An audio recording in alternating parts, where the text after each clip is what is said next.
भी थ्योरी लगाते हो भैया आप लोग। No, no, there are judgments अरे this जजमेंट point. वजमेंट कुछ नहीं, ये कुछ समझ नहीं आता। बेसिक चीज आप बताओ। जी अगर वो ST SC का है जी तो वो अगर 12वीं में अगर उसको 5% रिलैक्सेशन का अधिकार है एडमिशन के लिए, वो जी एक अलग इशू हो गया, वहां कहानी खत्म। नहीं, माय लॉर्ड। अगर मान लीजिए वो यहाँ मेरिट में आ गया है, जी अगर पहले देखिए पहले में पढ़ाई में कमजोर था, जी तब रिजर्वेशन का बेनिफिट लिया। जी अगर कोई कैंडिडेट अगर क्वालिफिकेशन में रिलैक्सेशन ले रहे हैं तो वो अनरिजर्व्ड में सेलेक्ट नहीं हो सकता। अरे वाह, ये क्या बात हुई, ये तो हो ही नहीं सकता। No, no, there are judgments, my lord. Impossible है। आज मेरिट में मेहनत करके आ रहा हूं मैं तो, क्या मेरा मेहनत मेहनत करने का अधिकार नहीं है मेरा? नो है, लेकिन माय लॉर्ड जो उन्होंने कंसेशन लिया माय लॉर्ड, हाँ वाह, तो ये माय लॉर्ड तो, भी लेवल प्लेइंग फील्ड जो वाह है माय वाह, लॉर्ड वो वो इक्वल लेवल नहीं पे वो रहेगा सब माय वो लॉर्ड। अंग्रेजी वाला जो क्योंकि वर्ड है ना, जी वो वहाँ नो नो माय लॉर्ड। हमको नहीं समझ में जी आती। माय लॉर्ड हमको क्योंकि सीधी सीधी समझ में आती है। आप मेरिट में आए हो तो मेरिट में हम अगर वो चाहता है कि हम जनरल कैटेगरी स्विच ओवर करें तो he will switch over it, ये दैट इज राइट। तो आप होते कौन हो? मेरी चॉइस है ना। मैं schedule caste schedule tribe candidate हूँ, जी मुझे अपना अपना भला बुरा सब मालूम है। जी तो आप होते कौन हो? My Lord I am the general candidates my Lord general because candidate, वही तो बोल रहे हैं। आपका क्या अधिकार है मेरी थॉट प्रोसेस में इंटरफेयर करने का? 77%। 70। 77। फिर क्या है भाई, आपको क्या तकलीफ है? इनका छोड़ो ना, हो गया खत्म। माय लॉर्ड मैं थोड़ा सा ब्रीफ करता हूँ माय नहीं नहीं, लॉर्ड। ये चीज को पहले बता दो।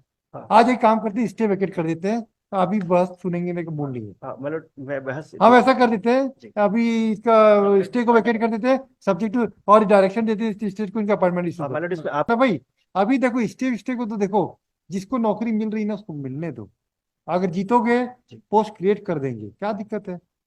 आपका अधिकार सुरक्षित। लेकिन स्टे विस्टे को तो हम वेकेट हमको पसंद नहीं है, क्योंकि किसी कोई आदमी PSC वगैरह से सेलेक्ट होकर आता है, फ्रस्ट्रेशन आता है उसके मन में। क्योंकि मतलब इसमें डायरेक्ट जजमेंट है कि अगर एकेडमिक क्वालिफिकेशन में लेते हैं जैसे कि मेरिट सुनेंगे। ग्रेजुएशन है 12th है, इवन मतलब अगर चेस में अरे भी अगर हमें पता कंसेशन है लेता है स्टे हाइट कैसे लेके। मिलता था भाई। 37 and 38, सी घनश्याम कश्यप,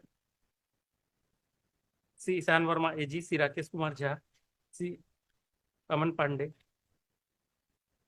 क्या आपको बुखार उखार आ गया था जी कश्यप जी? हाँ तो वहीं से कर लेते वही वेबसाइट से अपने ऑफिशियल उससे कर लेते थे आप, BC से।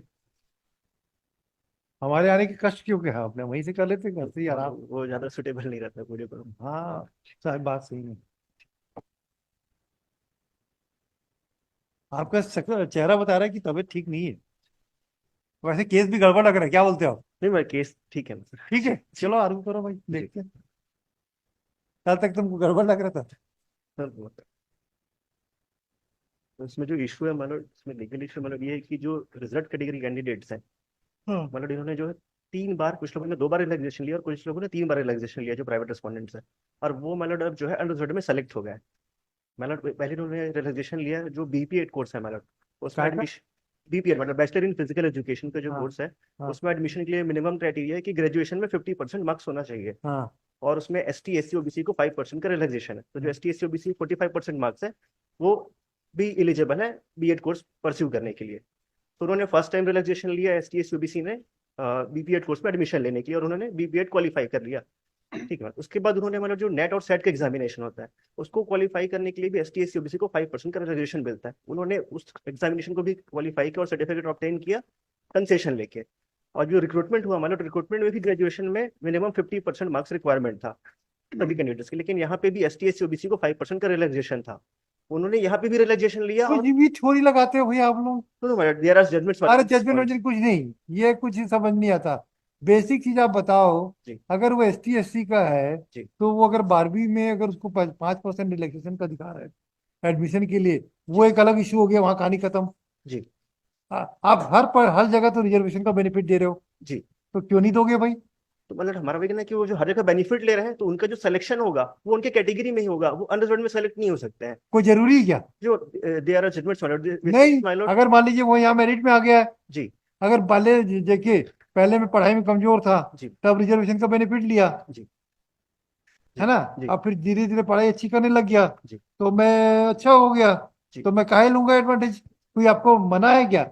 मतलब कोई रिस्ट्रिक्शन है क्या कि अगर आपने अगर मेडिकल सब फैसिलिटीज को लेते हुए अगर रिजर्वेशन लेते हुए जी एडमिशन पाया है 12वीं में, BPED में, जी सब में, तो जब नौकरी की बारी आई तो मेरे को लेना जरूरी है क्या?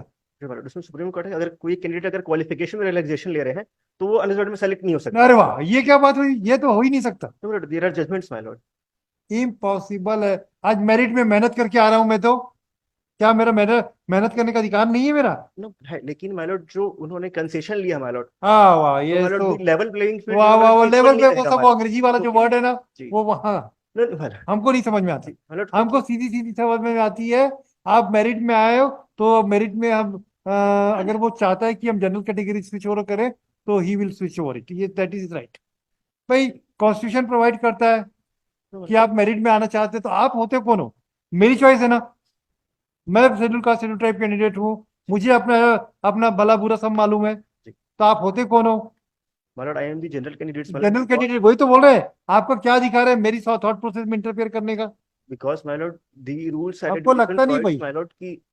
हमको कुछ जम नहीं रहा आपकी बातों में। माइलॉर्ड इसमें साइटेशन माइलॉर्ड सेम इसी पॉइंट्स में माइलॉर्ड की अगर वो एकेडमिक क्वालिफिकेशन में कंसेशन लेके क्वालिफाई कर रहे हैं, तो इवन अगर वो रिटन एग्जामिनेशन होता है और उसमें उसका मार्क्स में कोई ऐड नहीं रिटर्न होता। एग्जाम नहीं, अरे भाई देखो, वो 12वीं और ग्रेजुएशन की जो परीक्षा होती है जी वो अलग होती है। जी और ये तो कॉम्पिटिटिव एग्जामिनेशन में इसी पॉइंट पे ही माइलॉर्ड है। कि जो चीज को ये बोल रहे हैं हाँ, वो हमारे लिए केवल एक eligibility qualification for applying the post. Post. जी इसमें जो जजमेंट्स और वाला वो भी उसी मैं- पॉइंट पे है कि अगर मैं- एकेडमिक है? क्वालिफिकेशन में अच्छा, आपको 12वीं में कितना परसेंट था? इसमें ग्रेजुएशन का डिस्प्यूट फोन था नंबर मैडम। 10 माइनर कहीं हमने कहीं लाभ लिया ही नहीं, हमारा नहीं नहीं नहीं, टॉपर रही है। अरे छोड़ो ना, पहले पहले पहले फैक्ट्स को डाइजेस्ट करने दीजिए, को समझ में आ जाएगा। और आप माइलॉर्ड ये बताओ, जो कैंडिडेट है ये कौन है अभी? बाकी लोगों को तो अपॉइंटमेंट ऑर्डर हो गया है। जी माइलॉर्ड 4 से आप जो 5 बच्चे हैं वो लोग कौन है इसका? भारतीय राजा इनने हाँ। कहीं पर अवेल नहीं किया हाँ। रिजर्वेशन। हमने हमने कहीं भी कोई लाभ नहीं लिया है, मतलब आपका 12वीं में कितना मेरिट में क्रीमी लेयर नहीं नहीं, 12वीं में कितना परसेंट था?